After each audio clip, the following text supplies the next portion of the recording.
Assalamualaikum warahmatullahi wabarakatuh.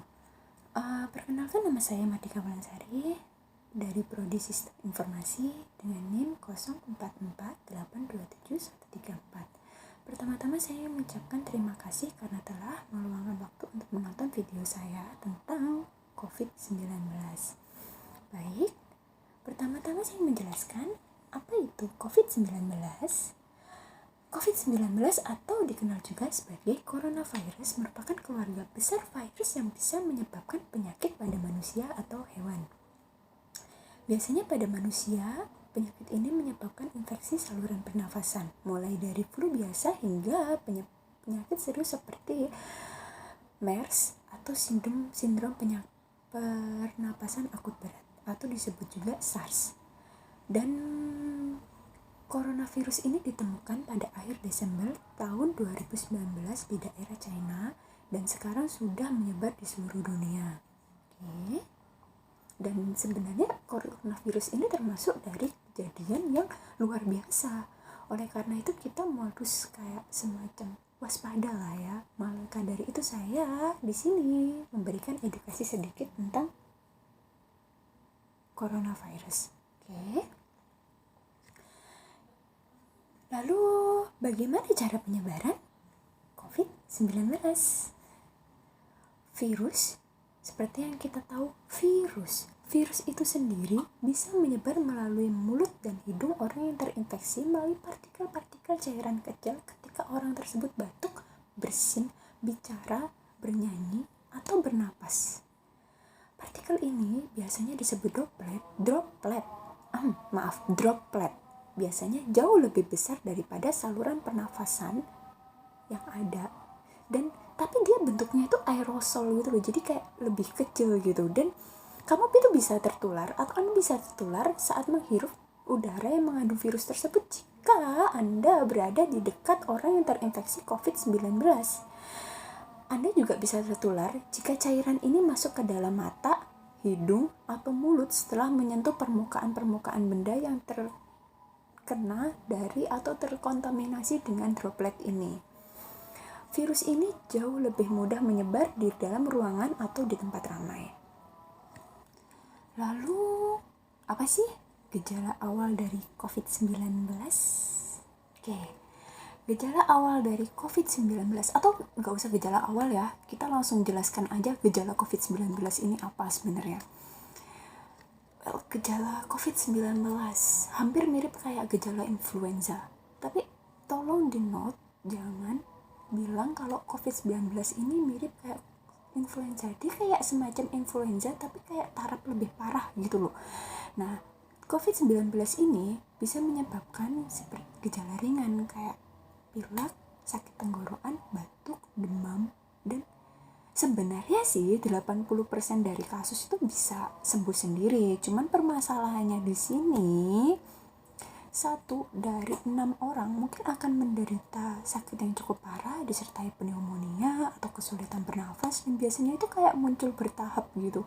Dan sebenarnya penyakit ini angka kematiannya dibilang tinggi nggak tinggi, tapi dia lumayan gitu. Karena apa? Yang diserang itu paru-paru. Kita tuh nggak tahu, tiba-tiba kayak disangka flu, terus tiba-tiba udah parah kayak gitu. Namun bagi orang yang berusia lanjut dengan penyakit bawaan, penyakit ini tuh biasanya tergolong mematikan karena komorbid. Jadi kayak mereka itu sebenarnya punya penyakit bawaan yang malah memperparah penyakit ini. Makanya kebanyakan kalau dari orang yang punya komorbid itu biasanya mereka bakalan lebih cepat meninggal. Bukan lebih cepat meninggal sih, tapi 50% itu biasanya kasus konfirmasinya mereka itu meninggal. Lalu perbedaan COVID-19 dan influenza biasa itu apa? Jadi karena seperti yang sudah saya sebutkan tadi, mereka itu hampir mirip, cuman perbedaannya di sini adalah kalau influenza biasanya bisa sembuh sendiri sekitar antara nggak sampai 1 minggu ya, 3 hari sampai 1 minggu, dan demamnya itu juga nggak terlalu tinggi. Sementara di COVID-19 biasanya demamnya itu tinggi sekali, bisa sampai antara 38 sampai 39 derajat Celcius, tergantung kesehatan atau riwayat tubuh penderitanya juga seperti apa. yang juga mereka biasanya terjangkit ketika mereka pulang dari bepergian yang sebelumnya 14 hari sebelumnya mereka itu pernah berpergian ke daerah-daerah yang pernah terjangkiti COVID-19 gitu. Ya jadi kalau kita bilang apakah mirip, tapi nggak bisa digolongkan mirip juga. Jadi kalau misalkan kalian udah mulai mencurigai, jadi akan lebih baik kalau kalian udah kayak waspada aja nih. Lalu ketika tadi udah tahu kan gejalanya seperti apa, influenza itu kayak apa, bedanya sama influenza kayak apa, terus asal usulnya seperti apa, kayak gimana. Nah sekarang kita masuk ke pembahasan yang penting. Gimana sih caranya kita bisa mencegah supaya kita nggak ketularan dari COVID-19 ini? Gini, sebenarnya kita punya beberapa cara. Sepertinya kita juga sudah sering menerapkan ini ya, contohnya kayak memakai masker, lalu kemudian kita juga kalau sebisa mungkin itu jaga jarak 1 meter atau 1-2 meter antara tiap orang, lalu kemudian juga cuci tangan pakai sabun. Cuman masalahnya di sini, apakah kita semua menerapkan? Kayaknya enggak.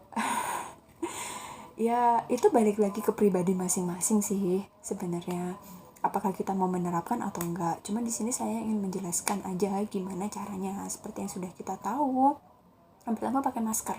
Kenapa harus pakai masker? Karena yang sudah saya jelaskan dari tadi, penularannya itu dari droplet, dari air liur. Kalau kita nggak pakai masker, bakalan chance kemungkinan kenanya itu bakalan kayak 50% lebih. Jadi sebaiknya gunakan masker. Supaya apa? Supaya lebih aman. Lalu kemudian kalau bisa cuci tangan. Dari mana-mana itu cuci tangan, baju langsung dicuci, langsung mandi. Kalau memang nggak bisa, paling enggak pakai hand sanitizer. Supaya apa? Supaya kumannya mati. Lalu kalau bisa, makanan itu jangan dimakan di tempat atau dibungkus dibawa pulang. Lalu supaya apa sih? Supaya higienisnya itu loh. Jadi kemungkinan kita nggak bisa seuzon sama orang, jangan-jangan di situ lagi kena, jangan-jangan di sana kena, nggak bisa. Cuman permasalahan di sini yang bisa kita lakukan adalah menjaga diri kita sendiri gitu. Kalau bisa juga ngobrol itu mulai bukan dibatasi, cuman kayak lebih dikurangi lah ya ngobrol kontak sama orang. Kalaupun harus ngobrol kontak, usahakan masker dipakai apapun yang caranya gitu. Jadi hidung, mulut, mata itu kalau bisa gak sampai kena cairan orang gitu. Buang tisu dan masker yang sudah digunakan ke tempat sampah yang benar. Supaya apa? Supaya gak terkontaminasi. Lalu jika memang diharuskan untuk berpergian jauh, usahakan 14 hari kemudian itu kalian ini ya, namanya karantina. Jadi kalau misalkan kalian sudah berpergian selama 14 hari, kalau bisa langsung karantina ya. Supaya apa? Jaga-jaga. Kalau misalkan kalian nanti kena, jadi nggak harus nularin seluruh keluarga. Karena kalau sampai nularin seluruh keluarga, ini yang malah bahaya gitu. Dan ya so far ya sejauh ini yang bisa saya jelaskan sih hanya itu. Tapi kalau bisa kalian juga punya kontak tenaga medis. Supaya apa? Kalau misalkan nanti kalian kenapa, kita juga nggak tahu umur ini seberapa, tapi kalau kita nanti kenapa nanti kita bisa langsung kontak tenaga medisnya. Dan jika terlanjur terjangkit, apa sih yang harus kita lakukan? Yang pertama, periksa. Ada 2 jenis gejala di sini, gejala ringan, gejala berat. Jika kalian masuk ke gejala ringan, usahakan kalian karantina mandiri selama 14 hari. Kalau masuk gejala berat gimana kak? Kalau masuk gejala berat ya kalian emang harus berangkat ke dokter. Kalau bisa prosedur lengkap.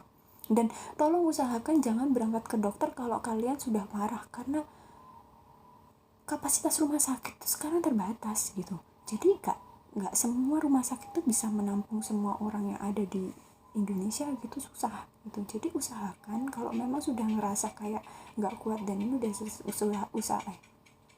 gejalanya itu sudah makin parah, langsung berangkat ke rumah sakit pada saat itu juga. Jadi kalau pesen kamar lah ya usahanya bilangnya.